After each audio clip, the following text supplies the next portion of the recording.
Quand la Seconde Guerre mondiale a pris fin, l'Union soviétique n'avait pas seulement gagné, elle s'était aussi étendue. Son armée était présente dans la moitié de l'Europe, son système de contrôle était total, et ceux qui avaient dirigé la guerre depuis Moscou détenaient tout le pouvoir. Staline restait au sommet, ferme, ne laissant de place à personne. Ses hommes les plus proches étaient toujours là, mais prenaient garde de ne pas trop bouger.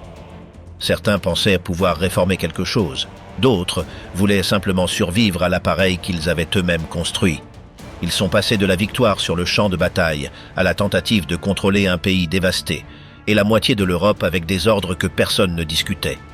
Mais cet ordre n'a pas duré de la même manière pour tout le monde. Certains ont été exécutés, d'autres ont été mis à l'écart, d'autres ont tenté de prendre le contrôle, et il y a aussi eu ceux qui sont tombés sans bruit. Qu'est-il advenu de ces dirigeants soviétiques après la fin de la guerre? Où ont-ils fini? L'Union soviétique était dévastée, mais son armée commandait la moitié d'un continent. Staline ne partageait les décisions avec personne. Depuis Moscou, il donnait des ordres pour tout. La reconstruction interne, le contrôle absolu dans les nouveaux pays occupés et plus de pouvoir pour l'appareil qu'il dirigeait lui-même. Les usines à moitié cassées, les trains à l'arrêt, les champs improductifs et les villes en ruine ne freinaient pas le rythme des ordres. La première chose fut de concentrer les ressources sur les chars, les armes, l'électricité et l'industrie lourde. Le reste pouvait attendre. Dans les villages, les paysans continuaient à vivre comme avant, avec la faim et sans ressources, mais cela n'entrait pas dans les plans urgents. Ils restaient au sommet. Même chef, même système. Il a changé quelques noms de l'organisme qui prenait les décisions, a ajouté plus de monde au groupe, mais tout continuait de tourner autour de lui. Celui qui ne s'adaptait pas ou doutait un peu était écarté ou finissait arrêté.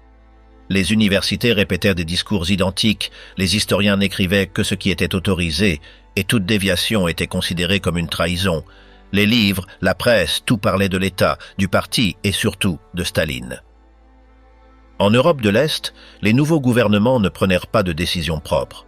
Au début, ils semblaient être de larges coalitions, mais rapidement ils sont devenus des régimes calqués sur le modèle soviétique. Parti unique, contrôle depuis Moscou, répression locale et aucune marge de doute. Dans son cercle proche, il n'y avait pas de successeur désigné, et le sujet n'était pas abordé. Molotov, Beria, Kaganovitch et Malenkov accomplissaient des tâches assignées, sans aspirations ouvertes. Staline avait peu confiance. Il est devenu encore plus méfiant. Il a lancé des campagnes contre des médecins, a monté des dossiers contre des juifs et planifié des mouvements massifs de population. Son image gonflait de plus en plus. À 70 ans, la célébration était nationale, mais il ne sortait presque pas. Il donnait des instructions depuis chez lui, recevait des rapports, envoyait des décisions sans consulter. En mars 1953, il a eu une apoplexie. Personne n'a agi rapidement. Il est mort le 5 sans laisser personne de préparer pour lui succéder. Dès qu'il a été enterré, le reste du cercle a commencé à bouger. Le premier à agir fut Beria. Il a pris le ministère de l'Intérieur, qui incluait désormais la sécurité de l'État. Cela lui a donné le contrôle de la police, des espions, des prisons et de toute la surveillance interne du parti. De là, il a libéré les médecins détenus, a annulé les fausses accusations et a dit que tout avait été inventé. Il a également ordonné la libération de milliers de personnes du goulag. Il voulait mettre fin à la terreur comme outil quotidien. En politique étrangère, il a parlé de relâcher le contrôle sur l'Europe de l'Est et d'améliorer les relations avec la Yougoslavie. Il a également dit qu'il fallait donner plus d'autonomie aux républiques non russes. Cela, au sein du parti, était une manœuvre pour rallier des alliés. Il en savait trop. Il avait des dossiers sur tout le monde. C'est pourquoi les autres le voyaient comme un problème. Khrouchtchev et Malenkov se sont coordonnés pour l'écarter. En juin 1953, ils l'ont convoqué à une réunion et c'est là qu'ils l'ont arrêté. Zhukov a mené l'opération avec le soutien de l'armée. Ils l'ont directement sorti du bâtiment, l'ont enfermé et quelques jours plus tard ont annoncé qu'il était détenu. Ils l'ont accusé d'abus d'autorité, d'idées déviantes et même d'espionnage pour le Royaume-Uni. Il a été jugé sans caméra, condamné et fusillé en décembre. Pour éviter que quelqu'un n'accumule à nouveau ce niveau de pouvoir, ils ont divisé le ministère en deux. C'est ainsi qu'est né le KGB, avec des fonctions distinctes. Beria a disparu des registres. Son nom n'a plus été mentionné officiellement. Malenkov a pris la tête du Conseil des ministres. Du temps de Staline, il avait géré des questions techniques, participé à des purges et parlé au nom du parti lorsque le chef ne se montrait plus. Il occupait désormais le poste le plus élevé du gouvernement. Il a également été secrétaire du comité central pendant quelques mois, mais il a quitté ce poste, ce qui a permis à Khrouchtchev de prendre le contrôle du parti. Malenkov a tenté de faire bouger les choses. Il a présenté des plans avec moins de dépenses de défense, plus de ressources pour l'agriculture, une réduction des impôts et la production de biens utiles pour la population.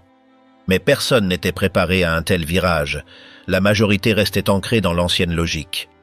Khrouchtchev, de son côté, s'est concentré sur un projet de mise en culture de terres vierges au Kazakhstan. Cela lui a valu des soutiens et l'a renforcé au sein de l'appareil. En 1954, la position de Malenkov a commencé à décliner.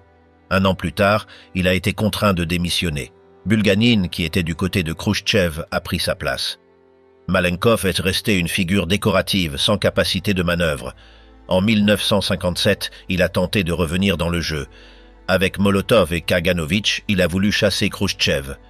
Ils ont échoué. Le comité central a défendu Khrouchtchev et les a expulsés tous les trois. Malenkov a été envoyé dans une centrale électrique au Kazakhstan. Il n'a plus jamais eu de poste important. Son passage au pouvoir fut court, avec des idées différentes, mais sans structure pour les mettre en œuvre. Molotov, quant à lui, avait toujours été là. Il a signé le pacte avec l'Allemagne, a été chancelier pendant la guerre et est resté en politique par la suite. Au début de la période d'après-guerre, il avait du poids, négociait en Europe et définissait des positions. Avec le temps, il a été isolé. Il s'opposait aux réformes, défendait le système que Staline avait mis en place et ne correspondait pas au nouveau plan. Lors du congrès du parti de 1956, Khrouchtchev a dénoncé les abus de Staline. Molotov a voulu empêcher cela. Il a proposé que le discours porte sur Staline en tant qu'héritier de Lénine, mais il n'a pas été soutenu. Ensuite, il s'est joint à Malenkov et Kaganovitch pour tenter de destituer Khrouchtchev. Il n'y est pas parvenu non plus. Il a été retiré du présidium, on lui a donné un poste symbolique en Mongolie et il a été écarté des décisions. Il n'a plus rien signé d'important. Il n'a pas écrit, n'a pas donné d'interview, n'a pas publié une ligne. Il est mort en 1986, à Moscou, sans réhabilitation officielle. Il a terminé sa vie comme une ombre, surveillé, mis à l'écart, mais jamais purgé. Dès que Beria a été éliminé, ceux qui restaient dans le cercle ont commencé à agir avec plus de prudence. Malenkov est resté un certain temps à la tête du gouvernement, mais celui qui gagnait du terrain était Khrouchtchev, qui avait une base au sein du parti et ne montrait aucun signe de vouloir s'arrêter.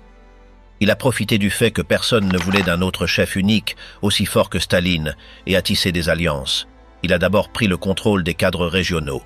Puis, il a organisé la campagne pour travailler les terres vierges en Asie centrale, ce qui lui a valu le soutien des structures inférieures.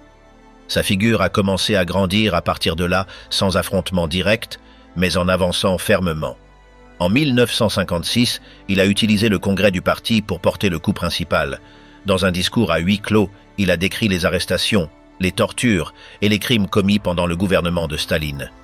Il n'a pas mentionné les noms de ses complices, mais il a clairement indiqué que la voie devait changer. Personne ne s'attendait à une telle chose. Dans les couloirs du Congrès, de nombreux dirigeants ne savaient pas comment réagir. À l'intérieur du pays, l'appareil a tenté de maintenir le silence, mais la nouvelle a filtré. À l'extérieur, en Europe de l'Est, des mouvements de protestation ont commencé à apparaître. En Pologne, les dirigeants ont négocié des ajustements sans rompre avec Moscou.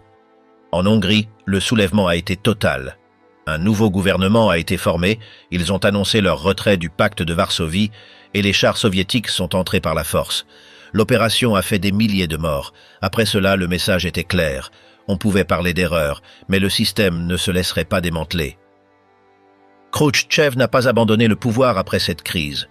Au contraire, il a consolidé sa position.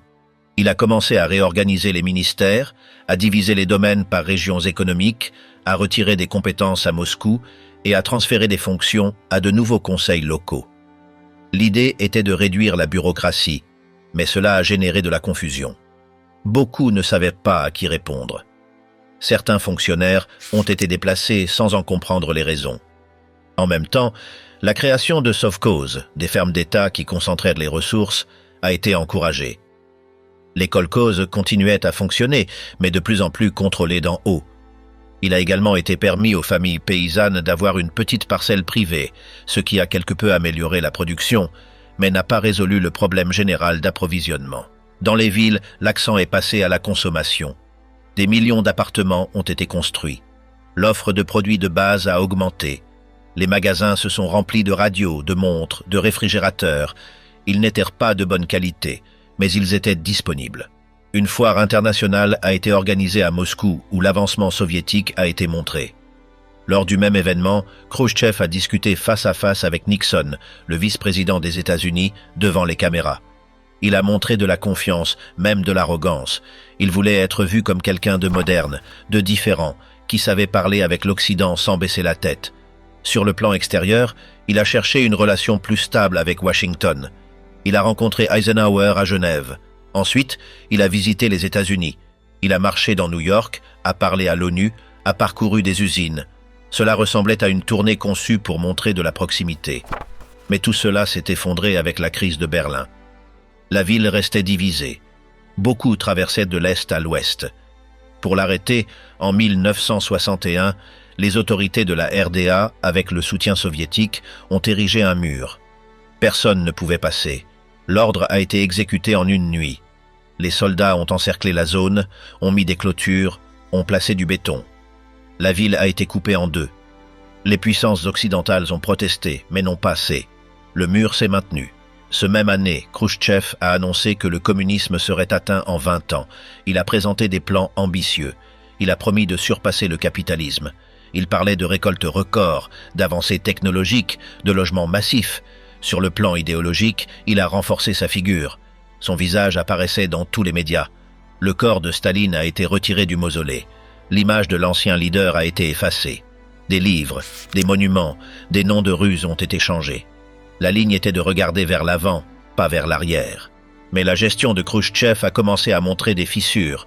Sur le plan économique, les plans étaient contradictoires. D'un côté, l'industrie lourde était prioritaire. De l'autre, on demandait plus d'attention à la consommation. Les réformes administratives ne fonctionnèrent pas bien. Beaucoup de dirigeants locaux accumulèrent des postes sans savoir quoi en faire. En agriculture, les terres vierges ont commencé à donner moins de rendement. Le sol s'épuisait. Il fallait plus d'intrants, plus de transports, plus de machines. Le système ne suffisait pas. En politique étrangère, le point de plus grande tension est arrivé en 1962. Cuba s'était aligné avec Moscou et a accepté l'installation de missiles nucléaires sur son territoire. Les satellites américains ont détecté les bases en construction. Kennedy a exigé leur retrait. Un blocus naval a été imposé. Pendant des jours, les deux pays ont été au bord du conflit direct. Finalement, Khrouchtchev a ordonné de retirer les missiles. Il n'a pas consulté le présidium. Il n'a rien expliqué au parti. Il a pris la décision seul. Bien qu'il ait évité une guerre, beaucoup au sein de la direction l'ont vu comme une erreur. Ils pensaient qu'il avait cédé trop rapidement. Son autorité interne a été affaiblie. Après cela, sa position a commencé à décliner. Il a tenté de maintenir le contrôle avec davantage de réformes. Il a proposé de séparer la direction du parti en secteurs agricoles et industriels. Il a modifié la structure des comités régionaux. Il a augmenté la pression sur les républiques pour qu'elles atteignent leurs objectifs, mais la résistance grandissait.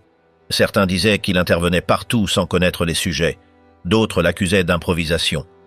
La discipline interne s'est désorganisée. En 1964, un groupe de dirigeants a organisé son départ. Parmi eux se trouvaient Brezhnev, Kosygin et Podgorny.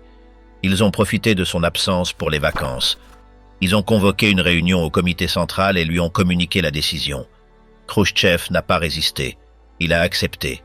Il a dit qu'il était vieux, qu'il n'avait plus d'énergie. Ils l'ont écarté sans scandale.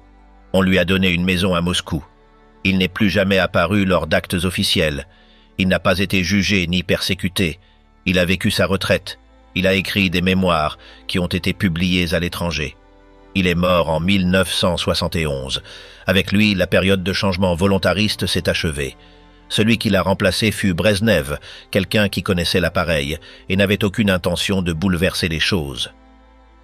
Brezhnev a pris ses fonctions avec l'idée de tout stabiliser. Il ne voulait ni surprise ni conflit. Dès le premier jour, il a clairement indiqué que son objectif était l'ordre. Il a réunifié les structures que Khrouchtchev avait divisées, a récupéré les ministères classiques et a annulé les changements régionaux. Là où il y avait auparavant des conseils dispersés, il a remis en place des bureaux centraux. La priorité était que chaque partie de l'État connaisse sa fonction, que rien ne sorte du scénario. Il s'est entouré de personnes qu'il connaissait depuis longtemps, surtout du groupe qui l'accompagnait depuis Dnipropetrovsk. C'étaient des cadres fidèles, sans aspiration personnelle visible, loyaux au système qu'ils connaissaient déjà. L'économie a maintenu le même schéma de planification. Une réforme limitée a été autorisée en 1965 pour réorganiser les incitations, mais elle est restée superficielle. Les objectifs continuaient de descendre de Moscou, tout comme les ressources. Certaines entreprises ont été autorisées à conserver une partie de leurs bénéfices, mais la plupart ont continué à répondre à des quotas imposés. Pendant les premières années, la production industrielle a augmenté, l'agriculture également. Cela a servi à montrer des résultats. Des logements ont été construits, les salaires ont été augmentés, les services ont été étendus. Les gens avaient accès à des téléviseurs, des réfrigérateurs, des voitures, bien qu'avec de longues listes d'attente. L'essentiel était couvert, mais il n'y avait pas d'amélioration réelle de l'efficacité. Après les années 70, tout est devenu plus lent. La productivité diminuait chaque année, l'appareil s'étendait sans contrôle, les décisions étaient prises par habitude. Les innovations technologiques arrivaient tard ou étaient mal copiées. Les usines utilisaient de vieilles machines, le transport était déficient, et la campagne avait besoin de subventions gigantesques pour se maintenir. Malgré cela, le pays continuait d'importer des céréales, surtout des États-Unis. Les prix du pétrole et du gaz ont augmenté, ce qui a sauvé l'économie d'un effondrement immédiat.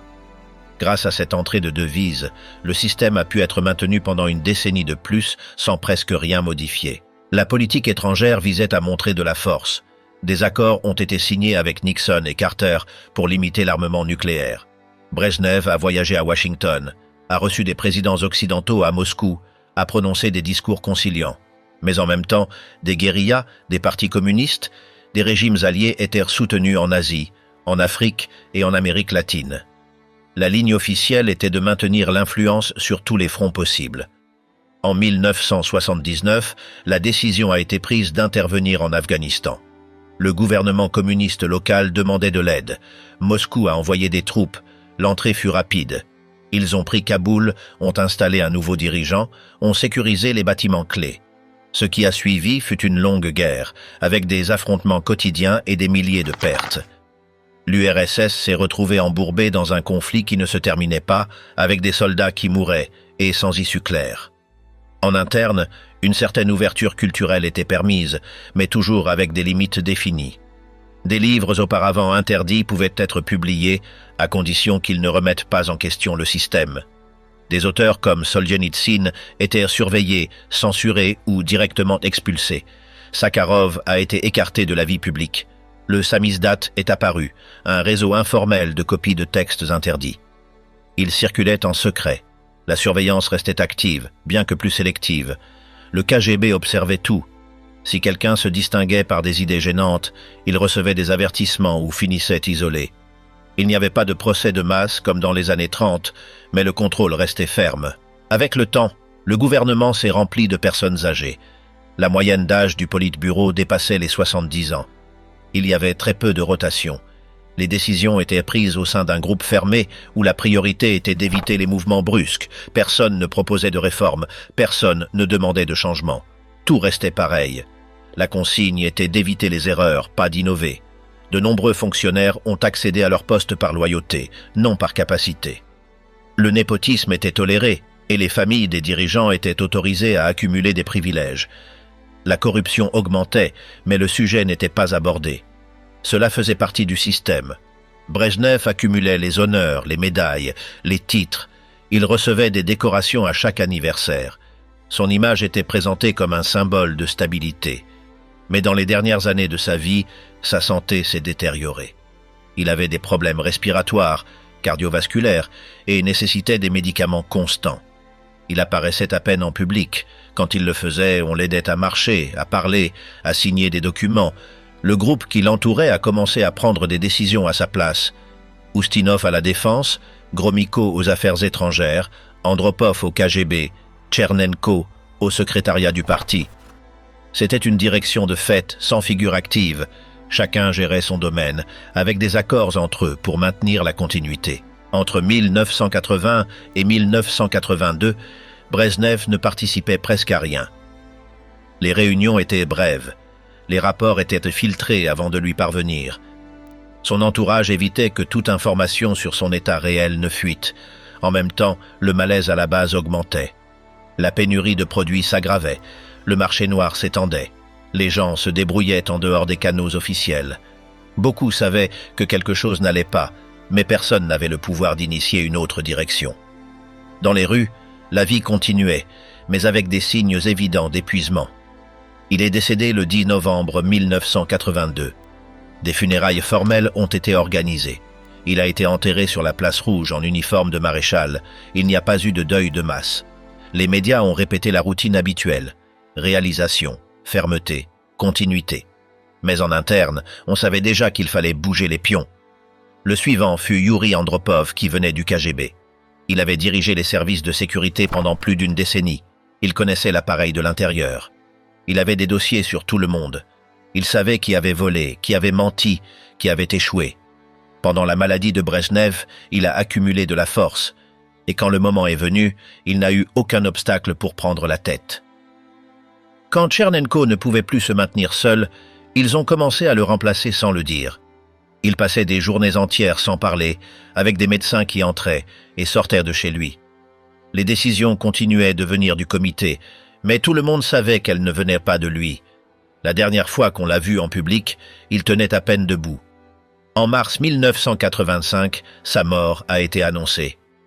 L'acte fut bref, sans long discours ni hommage senti. Le lendemain, Gorbatchev fut élu. Il n'y eut pas de dispute. Il était jeune, arrivait avec force, et ceux qui restaient comprirent qu'ils ne pouvaient pas l'arrêter. À ce moment-là, il avait 54 ans et avait déjà traversé tout l'appareil, du terrain au politburo. Il avait grandi dans le sud, dans un village rural, au sein d'une famille d'agriculteurs collectifs. Dès son enfance, il a travaillé au champ, puis a étudié le droit à Moscou et est revenu comme organisateur au Komsomol. Il a gravi les échelons du parti régional jusqu'à atteindre les principaux bureaux. Quand Brezhnev était encore au pouvoir, il était déjà au comité central. En 1980, il est entré au politburo. Après 2 funérailles consécutives en moins de 3 ans, son arrivée marquait quelque chose de différent. La première chose qu'il a faite a été de changer les fonctionnaires les plus âgés. Il en a envoyé beaucoup à la retraite, a apporté de nouveaux visages et a commencé à bouger les pièces. Il a commencé par une campagne contre la corruption, a examiné des rapports, a écarté plusieurs personnes des entreprises d'État et a obligé d'autres à rendre des comptes. Mais après quelques mois, il s'est rendu compte que cela ne suffisait pas. L'économie ne réagissait pas, la productivité était stagnante, les usines étaient inefficaces et tout dépendait de décisions qui venaient d'en haut. C'est alors qu'il a commencé à parler de perestroïka, ce qui signifiait tout réorganiser, de la base à la direction. Peu après, il a ajouté un autre mot, glasnost, qui ouvrait la porte à la discussion sur ce qui était auparavant tabou. Les journaux ont commencé à publier des choses qui avaient toujours été interdites. Les universités ont commencé à débattre à voix haute. Les artistes, les écrivains, les chercheurs, tous ont commencé à bouger. Les restrictions se sont assouplies. Certains sujets étaient encore sensibles, mais la marge était bien plus grande qu'auparavant. Malgré cela, il continuait à défendre le parti comme structure centrale. Il ne voulait pas le démolir. Il pariait qu'il pouvait le réformer sans le briser. Il a approuvé des lois autorisant les petites entreprises privées, les coopératives et une plus grande autonomie pour les usines. Il a encouragé des élections internes avec plusieurs candidats. Cela ne s'était pas vu depuis les premières années de la Révolution. Les listes n'étaient plus uniques. Dans certaines villes, les électeurs commençaient à choisir entre 2 ou 3 options. Ceux qui venaient de l'ancien système ont commencé à résister. Ils ne disaient rien en public, mais au sein du comité central, le malaise était perceptible. Certains se sont éloignés sans faire de bruit. Il a continué à pousser. Il a soutenu le retour de dissidents comme Sakharov, a autorisé des publications auparavant clandestines et a placé ses hommes à des postes clés. En 1988, il était déjà président du Soviet suprême. Il contrôlait les décisions et utilisait cette marge pour avancer plus vite. Il a réduit la présence militaire à l'étranger, a retiré des troupes d'Afghanistan et a déclaré que chaque pays du bloc pouvait choisir sa voie. C'était la fin de la doctrine d'intervention. Sans le dire, il lâchait l'Europe de l'Est. Cette même année, les changements ont commencé en Pologne. Puis est venue la Hongrie. En 1989, le mur de Berlin est tombé. Les gouvernements communistes ont commencé à chuter les uns après les autres. Moscou n'est pas intervenu. Il n'a pas donné l'ordre d'agir. Il les a laissés faire. Cette position a été bien perçue à l'extérieur. On le récompensait, on l'invitait à des conférences, on le montrait comme un symbole de changement. Mais à l'intérieur du pays, les choses étaient différentes. L'inflation s'envolait, les produits se faisaient rares, les files d'attente s'allongeaient.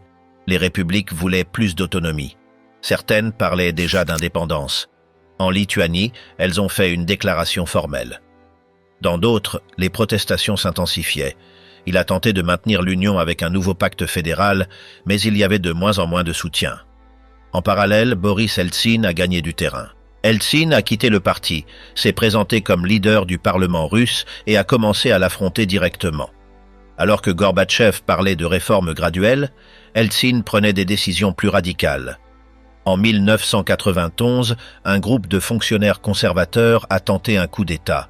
Ils ont isolé Gorbatchev dans sa résidence, coupé les communications et fait sortir les chars dans la rue. Eltsine est monté sur un char devant le Parlement et a pris le contrôle. La tentative a échoué en quelques jours. Après cela, le parti a été suspendu.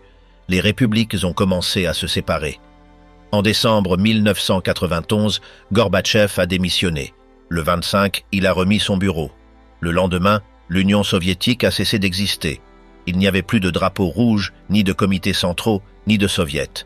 Ce qui restait était la Fédération de Russie, avec Eltsine aux commandes. Dans les anciennes républiques, certains des vieux dirigeants se sont adaptés, d'autres ont disparu de la carte, certains ont créé de nouveaux partis, d'autres se sont lancés dans les affaires. Dans plusieurs pays, il y a eu des élections. Dans d'autres, les mêmes personnes ont simplement changé d'uniforme. Entre-temps, Gorbatchev s'est retrouvé sans fonction, sans parti et sans influence. Il vivait dans son appartement, sortait peu et a commencé à écrire. Il publiait des livres, donnait des interviews, voyageait à l'étranger. En Russie, on le critiquait. On disait qu'il avait coulé le pays. À l'extérieur, on l'applaudissait. L'appareil qu'il avait tenté de transformer n'existait plus. Les documents secrets ont commencé à être révélés. Des archives, des enregistrements, des listes de surveillance sont apparues. On a su comment les décisions fonctionnaient. Qui autorisait, qui signait, qui faisait disparaître qui. Dans les villes, les statues ont été déboulonnées. Certaines rues ont changé de nom. Dans d'autres, elles sont restées telles quelles. L'histoire devenait inconfortable. À Moscou, le passé est devenu un marché. Livres, films, expositions. Tout était un produit. Personne n'a demandé de compte. Il n'y a pas eu de procès ni de commission. Seulement une révision désordonnée et sans responsable. Certains anciens dirigeants sont morts sans rien dire. D'autres ont donné de brèves interviews. Aucun n'a demandé pardon. Ceux qui avaient été aux commandes ne pouvaient plus répondre. La génération au pouvoir s'éteignait sans bruit. En Europe de l'Est, le processus a été différent. Dans certains pays, il y a eu des condamnations, des pensions ont été retirées, les manuels scolaires ont été modifiés. Dans les États baltes, des lois mémorielles ont été promulguées. En Russie, non. Le chaos des années 90 n'a pas laissé le temps pour cela. Les gens avaient d'autres priorités. L'économie s'effondrait, les services s'effondraient, les guerres internes éclataient. Personne ne s'occupait du passé. Les noms des anciens dirigeants sont restés des références floues dans des manuels sans emphase. Ils ne commandèrent plus, ils n'importèrent plus non plus.